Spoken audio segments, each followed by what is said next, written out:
Es el mes de Borges porque se cumplen 30 años del fallecimiento de Jorge Luis Borges, en 1986 fue. Así que la televisión pública argentina está dedicando una parte significativa de su programación a recordar a uno de los literatos más grandes de la Argentina. Ya exhibimos lo de Guillermo Martínez. Exactamente, vamos a ver qué tiene para decir la ciencia sobre Borges. Dale.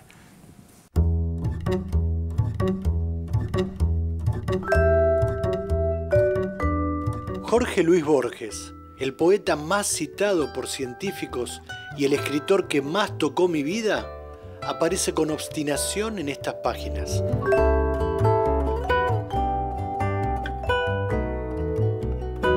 Es el mes de Borges, el mes en el que se conmemoran los 30 años del fallecimiento de quizás el más grande escritor argentino de todos los tiempos.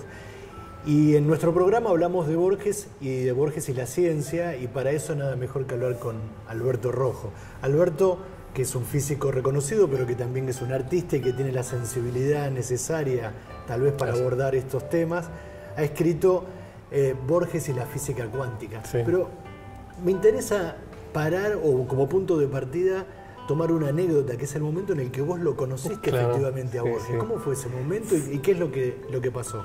Fue circunstancial, era el día siguiente a mi casamiento, el 9 de julio de 1985. Mis viejos estaban parando en el Hotel Dorá, en la calle Maipú al 900. ¿En Mar del Plata? No, acá. Acá en Buenos Aires. Acá, al frente de la casa de Borges. Ajá. Y Andrea y yo, mi mujer, los fuimos a saludar a mis viejos que estaban ahí. Y mi viejo me dice, mira quién está ahí.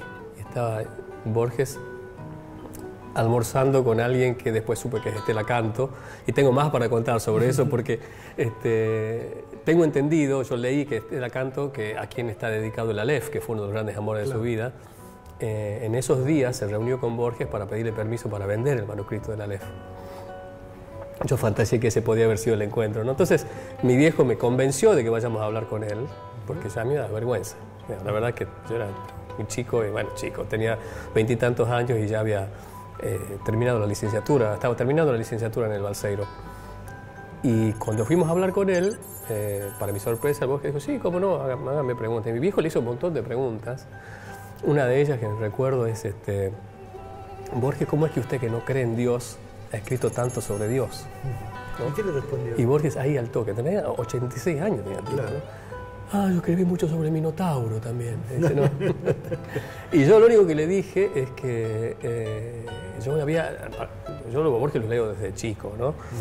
Pero a mí lo que me ha sorprendido en esos últimos años es haber leído en los textos que estudiamos en Balseiro, un libro de texto de física térmica. Había unos problemas en final de capítulo en el que había que estimar la probabilidad de que un mono tecleando en una máquina de escribir, etcétera, escriba el Hamlet, poner. En la nota al pie decía, para un estudio literario científico, ver la biblioteca de Babel, ¿no? Se citaba el cuento de Borges como un estudio literario científico, más que como un cuento. Yo le dije a Borges, lo único que me animé a decirle, usted sabe que los físicos lo citan mucho. Usted. No, yo lo único que sé de física, me dice, es lo que mi padre me enseñó cuando me mostró cómo funcionaba el barómetro. Y me acuerdo que hizo un movimiento así de mano, como dibujando el barómetro en el aire, ¿no? Y yo le digo, no, pero los físicos, de verdad lo citan muchísimo usted. Y me dice, pero qué imaginativos los físicos, me dice el tipo. Alberto, en tu trabajo vos linkeaste a Borges con la física cuántica. Claro, porque Borges, como vos dijiste, es el más grande escritor del siglo XX. Pero además es el escritor más citado por científicos, ¿no? Por varios motivos. Yo creo que los principales son que Borges es el que mejor combina el lirismo con la precisión. Digamos, si uno tiene que buscar otro artista que combine con esa maestría el lirismo y la precisión, yo diría que es Bach, ¿no? Claro. Esa cosa de ingeniería, esa perfección de construcción con un profundo sentido del sentimiento, de la pasión, ¿no? Y por otro lado, porque él es un curioso con desparpajo, ¿no? Sobre las ideas. Es un escritor de ideas, pero no tiene hacia la ciencia la actitud que tienen otros escritores, de una veneración incondicional por un conocimiento inalcanzable, por algo difícil que yo no voy a llegar a entender. No, él piensa los problemas por su cuenta. Y en ese pensar con esa inteligencia, digamos, yo creo que suprema que tiene Borges, ¿no? Es capaz de destilar ideas que están en proceso de gestación, que hacen una escala en la literatura antes de llegar a la ciencia, ¿no? Entonces, en el caso de Jardín de Senderos que se bifurcan, que es un cuento que él escribe en el 41, diciembre del 41 se publica, 42, propone un laberinto temporal. Un laberinto, primera vez que aparece en la literatura y por supuesto en la ciencia, no había aparecido todavía, la idea de, laberintos de tiempo ha habido siempre, volver al pasado, viajar al futuro, tiempos cíclicos, pero la idea de un laberinto en el que cada vez que uno tiene una alternativa de elección, uno llega al semáforo, puedes doblar a la derecha o doblar a la izquierda, en cada decisión que tomás, el universo se replica en tantas copias como alternativas hay. Ese escenario no había aparecido nunca en la literatura.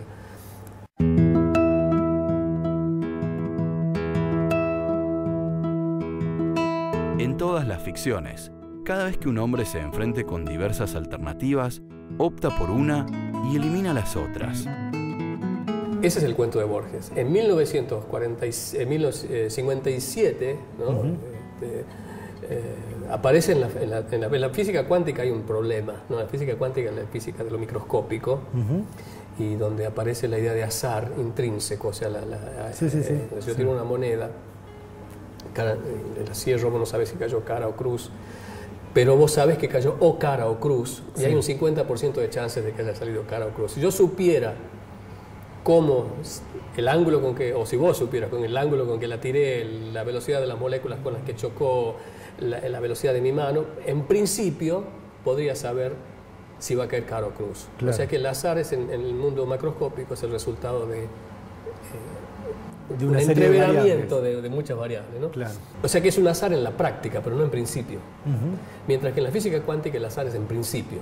Hay un azar intrínseco. No hay manera de que uno pueda predecir si hay una moneda cuántica que está simultáneamente, que es una opción que existe en la cuántica. La moneda puede estar simultáneamente cara o cruz antes de mirarla, antes de abrir la mano, y después pasa a estar cara o después estar cruz, cuando uno abre la mano. Pero vos decís entonces que, digamos, más de 15 años después de que Borges escribiera algo vinculado con los laberintos temporales, recién aparece en un trabajo de física cuántica. Y aparece de manera prácticamente literal, no aparece de forma alegórica. Yo en las cosas que escribí pongo lado a lado el trabajo científico y el cuento, y es increíble, párrafos, inclusive hasta botánica es la analogía, porque Borges habla de un jardín y en el trabajo de física la idea es un árbol que se ramifica. ¿Y quién es el científico? Hugh Everett, sí. Yo cuando escribí mis primeros ensayos, ya Everett había muerto, me contacté con el colaborador y les pregunté si sabían de Borges. Me dijo que no sabían, y cuando empezaron a hacer la primera compilación de trabajos, alguien les puntualizó que había un cuento que ya había hecho todo mismo. Entonces el cuento, hay un epígrafe del Jardín en la primera edición de los trabajos posteriores del mundo cuántico. ¿Y cómo te imaginas que Borges recorrió ese camino? Digamos, es difícil saberlo ahora, pero de acuerdo a tu estudio, ¿cómo te imaginas que él llegó a esas conclusiones o llegó por lo menos a imaginar esos jardines o esos laberintos temporales? Bueno, hay muchas maneras que uno puede decir filosóficamente, digamos, el dilema, el recorrido filosófico, si querés, es el libre albedrío, digamos, ¿no? El problema filosófico es si realmente tenemos elección sobre las cosas o si realmente hay un destino, ¿no? Entonces, una opción ante eso es decir que es una idea loquísima que se le ocurre a él, digamos, que para resolver el problema del libre albedrío, digamos, en el fondo estás eligiendo todos los universos, y todos esos universos estás tomando todas las elecciones posibles y esos universos están desconectados pero existen. Claro.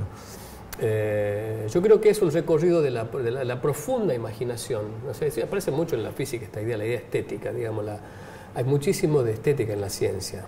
Cualquier idea lo suficientemente profunda y rica y elaborada, en el fondo tiene una gran chance de ser parte de la realidad, ¿no? Entonces lo que tiene Borges es eso, digamos, por supuesto él ha creado otras fantasías que no tienen su correlato en el mundo que nos rodea, ¿no? Sus cuentos son una especie de teoremas con hipótesis fantásticas. Bueno, ¿no? Entonces, toma la hipótesis fantástica y sigue una lógica ¿no? Y en esa lógica, las teorías matemáticas y las teorías científicas son construcciones lógicas a partir de axiomas, ¿no? Esta estética o esta belleza de la ciencia es tal vez la que alimenta el vínculo con la literatura, ¿no? El arte, yo creo que también busca descifrar los grandes misterios, ¿no?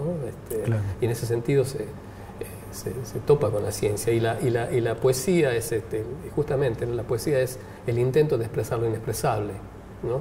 Entonces, en esa búsqueda de tratar de expresar lo inexpresable, Borges llega a expresar ese paso hacia la verdad, que es la teoría científica, ¿no? Alberto, muchas gracias por habilitarnos este acercamiento a Jorge Luis Borges a través de la ciencia. Bueno, gracias a vos por invitarme.